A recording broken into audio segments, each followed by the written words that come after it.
I bet your parents taught you that you mean something, that you're here for a reason. My parents taught me a different lesson, dying in the gutter for no reason at all. They told me the world only makes sense when you force it to. Alfred, the voice modulator isn't working anymore. Alfred? Ah, shit.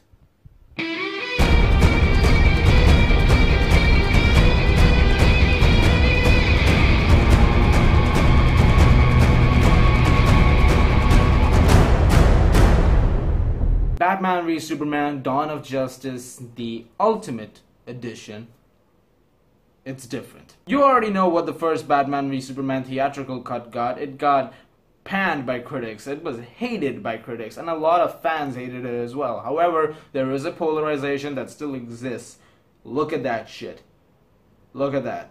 That's still there. So it was a little crazy when it was announced 3 days before the movie released that there was going to be an extended cut of the film on Blu-ray. And everybody was a little more excited for that. The last time Zack Snyder did something like this was with Watchmen. And Watchmen's extended cut is often regarded as a masterpiece. Which is why when people watch the theatrical version of Watchmen, they look at it and say it's underrated. And that's why I was really excited to see what they would do with this movie. Because I felt this movie, as good as it may have not been, it was still kind of underrated. It was way too unfairly treated. So I wanted to see whether the extended edition would be able to redeem some of the mistakes that the theatrical edition made. Okay, let's get right to it. First of all, I thought as a movie, the extended edition or the ultimate edition of Batman v Superman Dawn of Justice is way better than the actual theatrical version we got. It's longer, it's R-rated, and it has a lot more content in it, but honestly, as a film that goes,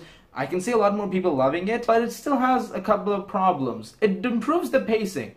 That's one of the biggest things it does. There is definitely a lot of things which are added into this movie that make it feel better paced. A lot of political thriller elements, which is very interesting because a lot of people complain that the first half of the movie felt like this political drama and the second half was this big sci-fi action film. In this movie, the political drama thing goes on for like 100 minutes. It takes a while for the action-heavy finale and stuff to start, and then that starts. That's a completely different movie, you can say that, but the political drama part of this movie is stretched out even more, but they do it in a very interesting way, filling in a few gaps by trying to make things make sense a lot more. Like the African scene in the beginning of the movie, that's a little more fleshed out, so everything makes a lot more sense in that scene, which is good because a lot of people were confused with that. People felt like it didn't go anywhere. I felt like it didn't go anywhere because I honestly thought about it and I said, you know, if Lois Lane hadn't done this, if Lois Lane hadn't done that, it doesn't matter because Lex would have kidnapped her because he would have found out that Superman is Clark Kent,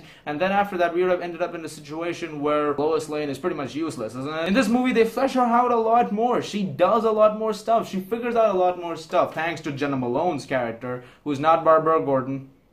Sorry. The script issues are also sorted out a little bit because thanks to the pacing, the script felt rushed and it felt really incomplete, and they felt like it just skimmed over things just to pad down the runtime. Good, adding it in. I am honestly upset that they didn't release this version in theaters, because if they had done that, maybe this would have been a way better movie, and it is a better movie at the end of the day. So why didn't you just go ahead with this version in the first place? If you're worried about the R rating, don't be, because this movie just did it and it worked perfectly well. So we know by now that R-rated movies can work. So why this entire gimmick about not trying to make it R for no reason? Also, fans have wanted an R-rated Batman since forever. It's been really demanded for. So now you're doing that with the extended edition to this and The Killing Joke, the animated movie coming out very soon. So that's good. I'm glad DC is finally trying to take a step towards that, which is great, which means that there is a bright future ahead for it. One of the other things I thought which was added and which was really good was that Lex Luthor is actually more menacing in this one. I still don't like Jesse Eisenberg's performance. I still think it's way too over the top and way too comical at times, and I just never bought into it many times. But then there are a lot more scenes with him which are much darker, which are much more sinister, which really helps the movie. It sells the movie better, and it really makes you feel like now he is a force to be reckoned with. The way he deciphers how certain metahumans are, where certain metahumans humans are, how he finds out Batman and Superman's identities, and you even get to see the scene where Batman breaks into LexCorp to steal the kryptonite, which is sweet. You see it on the security cam footage, which is awesome, and you have all those scenes layered out throughout the film as well. You also have this scene where you see Superman exit the Capitol Hill after saving some people from it, and that's also great because you keep thinking, did he just keep standing there after the bomb went off? Because in the original cut, you just feel like he was standing there and then he was just gone. In this movie, they show you him getting out, him helping some people, and then he flies away. And then you later find out that they found the bomb components, but they feel like Superman could still be a co-conspirator. And then they find out why Superman couldn't read the bomb, because it was with a lead covering, and Superman can't detect anything through lead. It's only very late until he can detect that, and that is his weak. Where was this in the movie?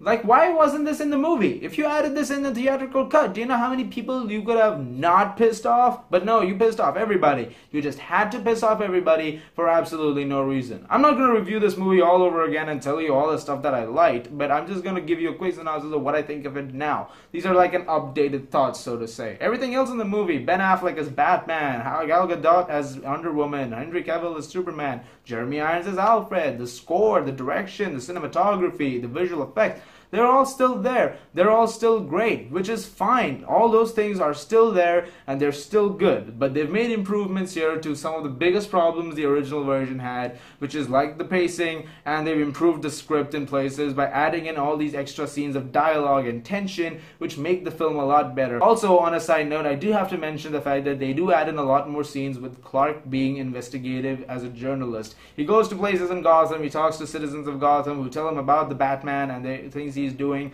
which is great. It really shows you that Clark is actually doing something with his character from the comic books, and that also works extremely well. Guys, in the end, Batman v Superman: Dawn of Justice, the Ultimate Edition, really hits a lot of right notes, and it really makes you think about what a movie it has become, considering the movie that we got. And it's so sad to see the incomplete version in theaters and to see that that didn't make as much money, and to think that this could have been so much better and could have made a lot more money. But I guess now it's no point in beating a dead horse, is it? I'm gonna give Batman v Superman: Dawn of Justice, the Ultimate Edition, a 9 out of 10. Guys, thank you so much for watching. I'll have my review of Harry Potter and the Chamber of Secrets out very soon, as well as Prisoner of Azkaban. You guys are the best. Thank you so much for watching, and I will see you guys later.